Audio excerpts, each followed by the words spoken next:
ನಮಸ್ಕಾರ ಸ್ನೇಹಿತರೆ. ನಮ್ಮ ಹಿರಿಯರು ಆಚರಿಸುತ್ತಿದ್ದ ಪ್ರತಿ ಆಚರಣೆಗಳು ತನ್ನದೇ ಮಹತ್ವವನ್ನು ಹೊಂದಿದ್ದು, ಹಬ್ಬ ಹರಿದಿನಗಳು ವೈಜ್ಞಾನಿಕ ಹಿನ್ನೆಲೆಯನ್ನು ಹೊಂದಿದೆ. ನಮ್ಮ ಭವ್ಯ ಭೂಮಿ ಭಾರತದಲ್ಲಿ ನಾವು ವಿಶಿಷ್ಟ ಹಬ್ಬಗಳನ್ನು ಆಚರಿಸುತ್ತೇವೆ. ಅವುಗಳಲ್ಲಿ ಅನೇಕ ವಿಶೇಷ ಹಬ್ಬಗಳಲ್ಲಿ ಮಕರ ಸಂಕ್ರಮಣ ಹಬ್ಬವು ಅತ್ಯಂತ ವಿಶಿಷ್ಟವಾಗಿದೆ. ನವಗ್ರಹಗಳಲ್ಲಿ ಶ್ರೇಷ್ಠನಾದ ಸೂರ್ಯದೇವನೇ ಈ ಹಬ್ಬದ ಕೇಂದ್ರಬಿಂದು. ನಾವು ಭಾರತೀಯರು ಸನಾತನ ಧರ್ಮದ ಹಿನ್ನೆಲೆ ಹೊಂದಿದವರು. ಕಣ ಕಣಗಳಲ್ಲೂ ದೇವರನ್ನು ಕಾಣುವವರು. ಪಂಚಭೂತಗಳಿಂದಲೇ ನಮ್ಮ ಶರೀರ ಮತ್ತು ಜಗತ್ತಿನ ಸಮಸ್ತ ಸೃಷ್ಟಿಯೂ ಆಗಿದೆ. ಬ್ರಹ್ಮಾಂಡದಲ್ಲಿ ನಡೆಯುವ ಎಲ್ಲ ಚಲನವಲನಗಳು ನಮ್ಮ ಜೀವನದ ಮೇಲೆ ಅತ್ಯಂತ ಪ್ರಭಾವ ಬೀರುತ್ತದೆ. ಬ್ರಹ್ಮಾಂಡದಲ್ಲಿ ನಡೆಯುವ ಬದಲಾವಣೆಯನ್ನೇ ಹಬ್ಬಗಳಾಗಿ ನಾವು ಆಚರಿಸುತ್ತೇವೆ. ಹಾಗಾದರೆ ನಾವು ಈ ಮಕರ ಸಂಕ್ರಮಣವನ್ನು ಆಚರಿಸುವುದಾದರೂ ಏಕೆ? ಏನಿದರ ಮಹತ್ವ ಎಂದು ತಿಳಿಯುವುದಾದರೆ, ಸಂಕ್ರಮಣ ಕಾಲವು ಪರಮ ಪವಿತ್ರ ಪರ್ವಕಾಲ. ನಮ್ಮ ಪುರಾಣಗಳಲ್ಲಿ ಸಂಕ್ರಮಣದ ಬಗ್ಗೆ ಸಾಕಷ್ಟು ಉಲ್ಲೇಖಗಳಿವೆ. ಮಹಾಭಾರತ ಎಂಬ ಮಹಾಕಾವ್ಯದ ಪುಟಗಳನ್ನು ತಿರುವಿ ಹಾಕುವಾಗ ಈ ಸಂಕ್ರಮಣದ ಬಗ್ಗೆ ತಿಳಿಯುವುದಾದರೆ, ಕುರುಕ್ಷೇತ್ರ ಯುದ್ಧದ ಸಂದರ್ಭದಲ್ಲಿ ಅರ್ಜುನನ ಬಾಣಗಳಿಂದ ಘಾಸಿಗೊಂಡು ಶರಶಯದ ಮೇಲೆ ಮಲಗಿದ್ದ ಭೀಷ್ಮ ಎಂಬ ಇಚ್ಛಾಮರಣಿ ತನ್ನ ಬದುಕನ್ನು ಅಂತ್ಯಗೊಳಿಸಿಕೊಳ್ಳಲು ಉತ್ತರಾಯಣದ ಪರ್ವಕಾಲಕ್ಕಾಗಿ ಕಾಯುತ್ತಾ ಇದ್ದರಂತೆ. ಉತ್ತರಾಯಣ ಪ್ರಾರಂಭಿಸುತ್ತಿದ್ದಂತೆ ಪಿತಾಮಹ ಭೀಷ್ಮರು ತಮ್ಮ ದೇಹ ತ್ಯಾಗ ಮಾಡಿದರು. ಆ ಉತ್ತರಾಯಣ ಪರ್ವಕಾಲವೇ ಸಂಕ್ರಾಂತಿ. ಭೂಮಿಗೆ ದೇವಗಂಗೆಯನ್ನು ಕರೆತಂದ ಮಹಾತಪಸ್ವಿ ರಾಜ ಭಗೀರಥನ ತಪಸ್ಸಿಗೆ ಮೆಚ್ಚಿ ಅವನ ವಂಶಜರಿಗೆ ಮುಕ್ತಿ ಕೊಡಿಸಲು ಅವನ ಹಿಂದೆ ಕಪಿಲ ಮಹರ್ಷಿಗಳ ಆಶ್ರಮಕ್ಕೆ ಗಂಗಾಮಾತೆ ಬಂದ ದಿನವೂ ಈ ಉತ್ತರಾಯಣ. ಹೀಗಾಗಿ ಇದನ್ನು ಪಾಪನಾಶಕ ದಿನ ಎನ್ನಲಾಗುತ್ತದೆ. ದೇವದೇವ ಮಹಾದೇವ ಇದೇ ದಿನ ಅಂದರೆ ಸೂರ್ಯದೇವ ಮಕರ ರಾಶಿಯನ್ನು ಪ್ರವೇಶ ಮಾಡುವ ಈ ಸುದಿನದಂದೇ ಶ್ರೀ ಮಹಾವಿಷ್ಣುವಿಗೆ ಆತ್ಮಜ್ಞಾನವನ್ನು ಬೋಧಿಸಿದ ಎಂದು ದೇವಿ ಭಾಗವತ ತಿಳಿಸುತ್ತದೆ. ಹೀಗಾಗಿ ಈ ದಿನವನ್ನು ಜ್ಞಾನಕಾರಕ ದಿನವೆಂದೂ ಕರೆಯಲಾಗುತ್ತದೆ. ಮತ್ಸ್ಯ ಪುರಾಣದ ಪ್ರಕಾರ ದೇವತೆಗಳ ಮುಂಜಾನೆ ಶುರುವಾಗುವುದು ಇದೇ ಸಂಕ್ರಮಣದ ದಿನದಿಂದ. ಹೀಗಾಗಿ ಇದನ್ನು ಕಲ್ಯಾಣಕಾರಕ ದಿನವೆಂದೂ ಕರೆಯಲಾಗುತ್ತದೆ. ಇದೆಲ್ಲ ನಮ್ಮ ಪುರಾಣದ ಉಲ್ಲೇಖಗಳು. ಆದರೆ ಈ ದಿನ ಏಕೆ ಇಷ್ಟು ಶ್ರೇಷ್ಠ? ಈ ಆಚರಣೆಗಳ ಹಿಂದಿರುವ ವೈಜ್ಞಾನಿಕ ಕಾರಣಗಳು ಮತ್ತು ಅದರ ಮಹತ್ವ ಏನು ಎನ್ನುವುದನ್ನು ತಿಳಿಯುವುದಾದರೆ, ಪ್ರತಿನಿತ್ಯ ಸೂರ್ಯೋದಯವಾಗುವುದು ಪೂರ್ವ ದಿಕ್ಕಿನಲ್ಲಿ ಮತ್ತು ಸೂರ್ಯಾಸ್ತ ದಿಕ್ಕು ಪಶ್ಚಿಮ.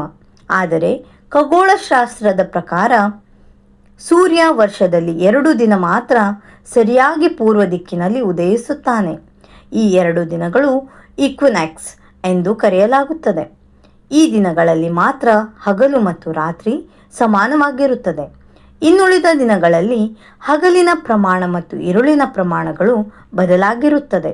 ಸಾಮಾನ್ಯವಾಗಿ ಬೇಸಿಗೆ ಕಾಲದಲ್ಲಿ ಸೂರ್ಯನ ಬೆಳಕು ಹೆಚ್ಚಾಗಿರುವುದರಿಂದ ಕತ್ತಲೆಯ ಸಮಯ ಕಡಿಮೆಯಾಗಿರುತ್ತದೆ ಮತ್ತು ಚಳಿಗಾಲದಲ್ಲಿ ಹಗಲಿನ ಪ್ರಮಾಣ ಕಡಿಮೆ ಮತ್ತು ಇರುಳಿನ ಪ್ರಮಾಣ ಹೆಚ್ಚಾಗಿರುತ್ತದೆ. ಸರಿಯಾಗಿ ಗಮನಿಸಿದಾಗ ಸೂರ್ಯ ಮಾರ್ಚ್ನಿಂದ ಜೂನ್ವರೆಗೆ ಭೂಮಧ್ಯ ರೇಖೆಯಿಂದ ಕರ್ಕಾಟಕ ಸಂಕ್ರಾಂತಿ ವೃತ್ತದ ಕಡೆಗೆ ಚಲಿಸಿ ಮತ್ತೆ ದಕ್ಷಿಣದ ಕಡೆಗೆ ತನ್ನ ಚಲನೆಯನ್ನು ಪ್ರಾರಂಭಿಸಿ ಮಕರ ಸಂಕ್ರಾಂತಿ ವೃತ್ತವನ್ನು ತಲುಪುತ್ತಾನೆ.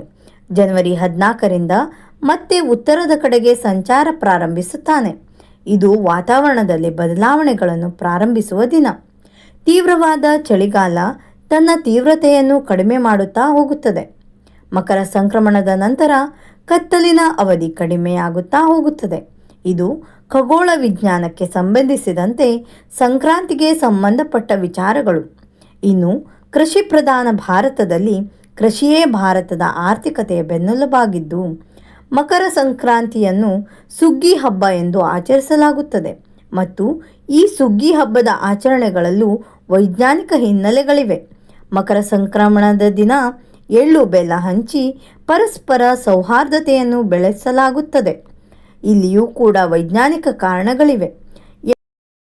ಎಳ್ಳು, ಶೇಂಗಾ, ಕೊಬ್ಬರಿ ಹೀಗೆ ಎಣ್ಣೆಯ ಅಂಶಗಳಿಂದ ಕೂಡಿರುವ ಪದಾರ್ಥಗಳನ್ನೇ ಪರಸ್ಪರ ವಿನಿಮಯ ಮಾಡಿಕೊಳ್ಳುವುದರ ಹಿಂದಿನ ಕಾರಣ ತಿಳಿಯುವುದಾದರೆ, ಚಳಿಗಾಲದ ಸಂದರ್ಭದಲ್ಲಿ ದೇಹದ ಚರ್ಮ ಎಣ್ಣೆ ಅಂಶಗಳನ್ನು ಕಳೆದುಕೊಳ್ಳುತ್ತದೆ ಮತ್ತು ಈ ಸಂದರ್ಭದಲ್ಲಿ ದೇಹಕ್ಕೆ ಹೆಚ್ಚಿನ ಪ್ರಮಾಣದ ಎಣ್ಣೆಯ ಅಗತ್ಯವಿದ್ದು, ಅದು ನಮ್ಮ ಆಹಾರದ ಮೂಲಕವೇ ಸಿಗುವುದರಿಂದ ಎಳ್ಳು, ಶೇಂಗಾ, ಕೊಬ್ಬರಿಯಂಥ ಎಣ್ಣೆ ಕಾಳುಗಳನ್ನು, ಬೆಲ್ಲದಂಥ ಶಾಖೋತ್ಪನ್ನಗಳನ್ನು ತಿನ್ನುವ ಮೂಲಕ ದೇಹಕ್ಕೆ ಬೇಕಿರುವ ಪೌಷ್ಟಿಕಾಂಶಗಳನ್ನು ಸೇವಿಸಲಾಗುತ್ತದೆ.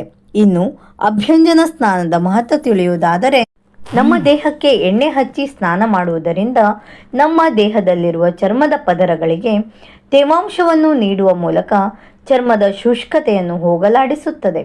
ಇದೆಲ್ಲ ನಮ್ಮ ಹಿರಿಯರು ಆಚರಿಸುತ್ತಿದ್ದ ಆಚರಣೆಗಳಲ್ಲಿ ಅಡಕವಾಗಿರುವಂತಹ ಮಹತ್ವದ ವಿಷಯಗಳು. ಸಂಕ್ರಾಂತಿ ಹಬ್ಬವನ್ನು ಅಷ್ಟೇ ಅಲ್ಲದೆ ನಮ್ಮ ಸಾಕಷ್ಟು ಪುರಾತನ ಹಬ್ಬಗಳು ಇಡೀ ದೇಶವನ್ನು ಒಗ್ಗೂಡಿಸುವಲ್ಲಿ ಯಶಸ್ವಿಯಾಗುತ್ತದೆ.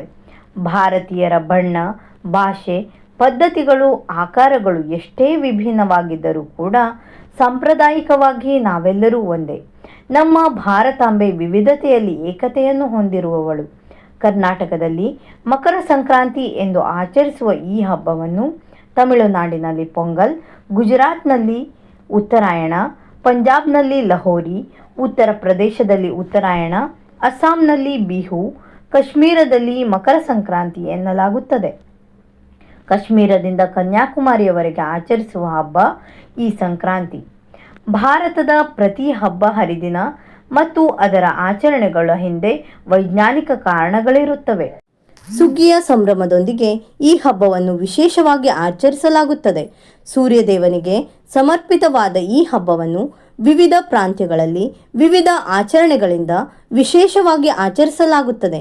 ಜಗತ್ತಿಗೆ ಬೆಳಕು ನೀಡುವ ಸೂರ್ಯದೇವನಿಲ್ಲದೆ ಜಗತ್ತಿನ ಸೃಷ್ಟಿ ಅಸಾಧ್ಯ. ಪ್ರತಿ ಜೀವ ಸಂಕುಲಗಳಿಗೂ ತನ್ನ ಬೆಳಕಿನಿಂದ ಚೈತನ್ಯ ನೀಡುತ್ತಿರುವ ಸೂರ್ಯದೇವನಿಗೆ ನಮಿಸುತ್ತಾ ತಮಗೆಲ್ಲರಿಗೂ ಸಂಕ್ರಾಂತಿ ಹಬ್ಬದ ಹಾರ್ದಿಕ ಶುಭಾಶಯಗಳು, ಧನ್ಯವಾದಗಳೊಂದಿಗೆ ನಿಮ್ಮ ಪ್ರೋತ್ಸಾಹ ಸಹಕಾರವನ್ನು ಬಯಸುತ್ತೇನೆ.